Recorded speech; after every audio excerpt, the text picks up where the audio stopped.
O São José está intensificando essa preparação para estrear na Copa Paulista no dia 20 contra o São Caetano e o técnico Wilson Júnior enfrenta o desafio de reformular o elenco dentro do teto orçamentário do clube e, claro, dar ritmo e a parte tática e técnica também. Ele falou sobre isso em entrevista à TV Câmara, no programa Hora do Esporte. O treinador admitiu que o mercado está difícil, mas garantiu foco em montar um time competitivo. Sobre a desconfiança, inclusive, de parte da torcida, por causa de seus trabalhos anteriores, Wilson Júnior disse que recebe as críticas com naturalidade e vai responder com resultados em campo.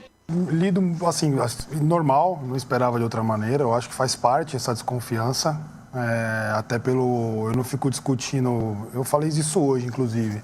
Não adianta você... Tudo que você falar do que aconteceu nesses dois últimos clubes, que foi que eles falaram muito, que antes teve o Náutico também, teve o Botafogo da Paraíba num outro projeto, mas enfim, falando disso, para não fugir também da pergunta, tudo que você fala quando não acontece isso é desculpa.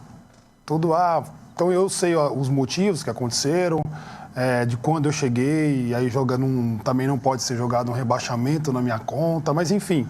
Então eu vejo normal, porque assim, o torcedor que é o melhor do clube, é um patrimônio do clube, a gente sabe como o torcedor de São José é apaixonado, e cabe a mim, dentro do trabalho, mostrar que da minha competência, da minha capacidade, de tudo que eu já me preparei, que eu trabalhei, existem os motivos de alguns trabalhos, de repente não ter dado certo, outros deram certo, mas as pessoas olham mais o insucesso do último, né? E faz parte também.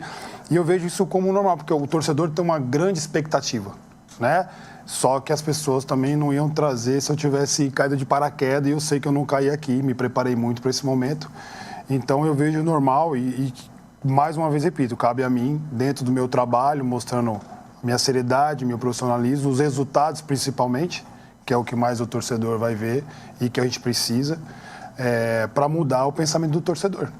O técnico também detalhou a estratégia da diretoria para mapear e contratar reforços pontuais que entendam o peso da camisa joseense. Primeiro, a gente conhece bem o campeonato, a Copa Paulista, conhece o clube, a gente sabe que a torcida quer. Então, alguns jogadores já estavam aqui, né, que já tinham sido contratados pelo Castilho. Até conversei com o Castilho sobre alguns atletas que ele tinha indicado e já tinham contratado.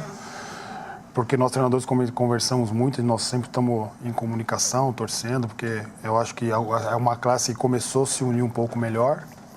Então, como a gente projetou isso aí, dentro do que eu acredito do meu trabalho, trazer esses atletas, a gente não consegue trazer todos também por conta de salários, mercado, tem uns atletas que esperam a última hora, porque ainda tem o deslumbramento de trabalho. Deslumbramento não, mas é o plano de Série C ou Série B, e você entende isso, é um direito do atleta. Então nós tivemos essa dificuldade só de montagem, trouxemos alguns atletas experientes para mesclar com esses jovens, algumas promessas de campeonatos secundários que a gente viu muito potencial, porque já estavam sendo analisados, encaixava nesse perfil de trabalho. E agora mesmo esse grupo é pouco heterogêneo, trazer mesmo, né? Fazer um time jogar o mais rápido possível dentro do planejamento. Lógico que nós estamos construindo, mas eu acho que para a estreia já vamos ter uma cara já bacana, assim, dentro do que eu penso, né? Um time intenso, como não tem que ser, um time que propõe, que meus times são dessa maneira, mas um time com muita agressividade, que eu acho que é isso que impulsiona os torcedores quando você consegue transmitir isso de dentro para fora, né? Então é isso que a gente tem feito, com muita responsabilidade, com muita calma, sabendo das cobranças, mas a gente também não... Eu fico muito tranquilo quanto a isso, eu foco muito no que eu estou fazendo, no progresso do trabalho, porque o que vale é como vai acabar, né? Após o primeiro jogo treino contra o Paulista de Jundiaí, o comandante começou a desenhar a tática da equipe. Segundo Wilson Júnior, o torcedor da Águia do Vale pode esperar um time corajoso e que se impõe em campo. Trabalho alguns modelos, assim, não muitos, porque senão você não consegue, mas você consegue algumas situações de um jeito de jogar, um jeito de marcar. Hoje nós estamos trabalhando com duas situações de marcação e dois modelos de construção de jogo, né? E também tem isso, porque cada jogo é de uma maneira, né? Você tem uma estratégia de início, mas ela se muda durante o jogo.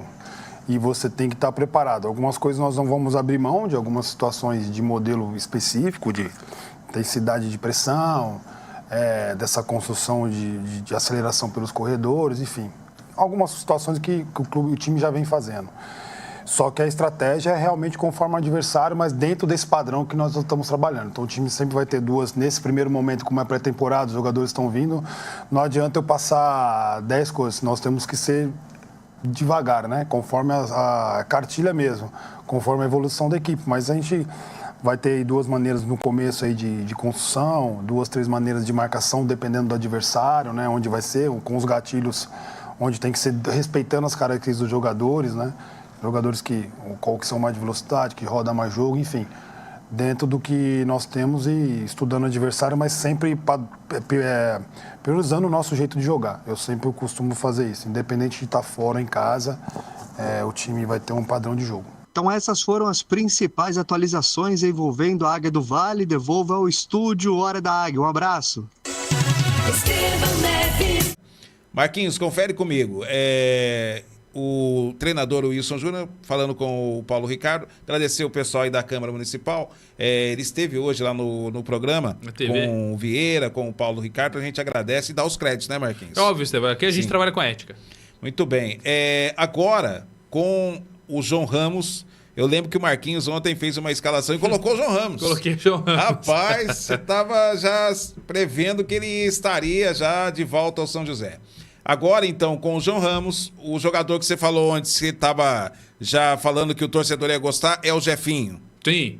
O Jefinho, o Jefinho é bom jogador, ele que jogou no Sertãozinho nesta Série A2. Não é um ponta que vai fazer muitos gols, não é um ponta artilheiro, não é o novo Matheus Serafim, mas é um jogador que tem boas características, um jogador que, taticamente falando, entrega bastante, jogador que tem o drible, jogador que tem a velocidade, então é um ponta que pode render, Estevam. Eu lembro dele no jogo aqui no Martins Pereira, contra o São José. Eu também lembro, Estevam. Deu 2 assistências no jogo. 2 assistências, é verdade. Para quem não se lembra, ele jogava pelo Sertãozinho. Sertãozinho venceu o São José, isso ainda na primeira fase, porque na segunda fase São José goleou, foi o último jogo, coisa e tal, né? Mas na primeira fase Sertãozinho ganhou de São José e ele participou nos 2 gols do Sertãozinho, conforme o Marquinhos disse, ele que deu assistência, né, Sim, Marquinhos? exatamente, Estevão. Ele fez uma boa partida, deixou uma boa impressão, né? Muita gente falou, pô, esse ponto é interessante, coisa e tal. Agora o São José trouxe ele que estava no Altos do Piauí. Perfeito. E agora chega ao São José, ele estava jogando junto com o Martinelli, inclusive. Junto com o Martinelli, Exato. Verdade. E o retorno do João Ramos, Estevão, não preciso falar nada, agrega muito na zaga.